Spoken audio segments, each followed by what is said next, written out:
औलिया करामेर आस्ताना এটাকে কোথাও বলে তকিয়া, যেমন আমাদের দেশে ফকির তকিয়া বলে,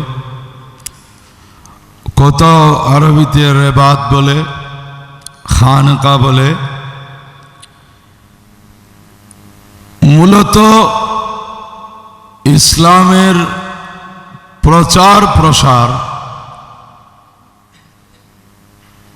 এর মাত্রাকে যদি ভাগ করা যায় তো বেশিরভাগ দেখা যাবে ইসলামের এশাত খানকা ভিত্তিতে হয়েছে। আলহামদুলিল্লাহ।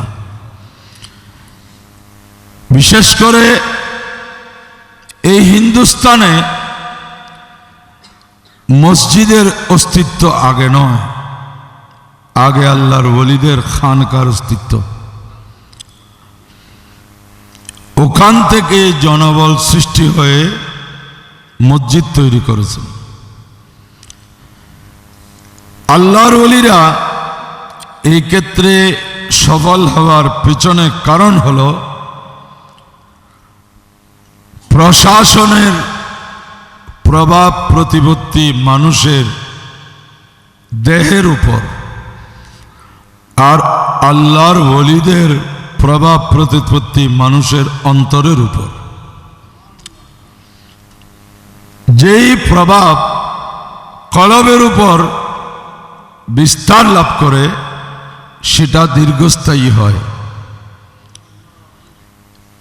আল্লাহর ওলিরা ওনাদের যে আধ্যাত্মিক শক্তি এবং ওনাদের অনন্য অনুপম আখলাক আদর্শ দিয়ে মানুষের মনোজগৎকে এমনভাবে আয়ত্তে নিয়ে এসেছিলেন যেটা অপ্রতিরুদ্ধভাবে বিস্তৃতি লাভ করেছে। আলহামদুলিল্লাহ।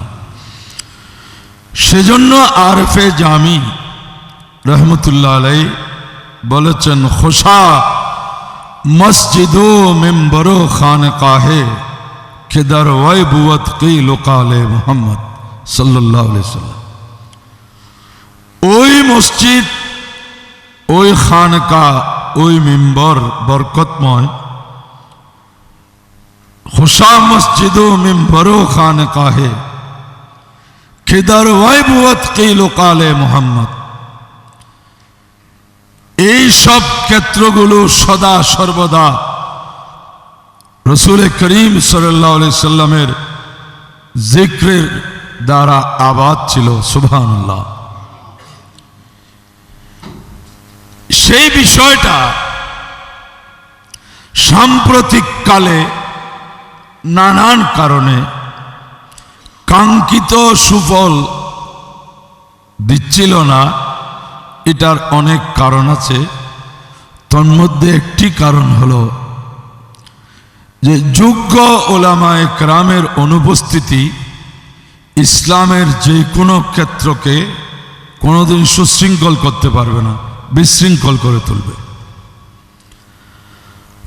যোগ্য ওলামা, কারণ এলম হচ্ছে ইসলামের জীবন। ইমাম জালালউদ্দিন সুয়ুতি রহমতুল্লাহ আলাইহি আল জামিউস সগীরের মধ্যে হাদিস বর্ণনা করেছেন, আল ইলমু হায়াতুল ইসলাম। আল ইলমু হায়াতুল ইসলাম, ইসলামের জীবন হলো এলমে দ্বীন। সেই এলমে দ্বীনের দ্বারক বাহক যত কমতে থাকবে ততই মাঠে ময়দানে বিশৃঙ্খলা বাড়তে থাকবে। তো এই বিশৃঙ্খলাকে তো বিশৃঙ্খলা কোনোদিন স্বাগতম জানানোর বিষয় নয়। বিশৃঙ্খলা হবে, কিন্তু এটার প্রতিকারের চেষ্টা করা এটা আল্লাহর হাবিবের গোলামদের দায়িত্ব। সুবহানাল্লাহ।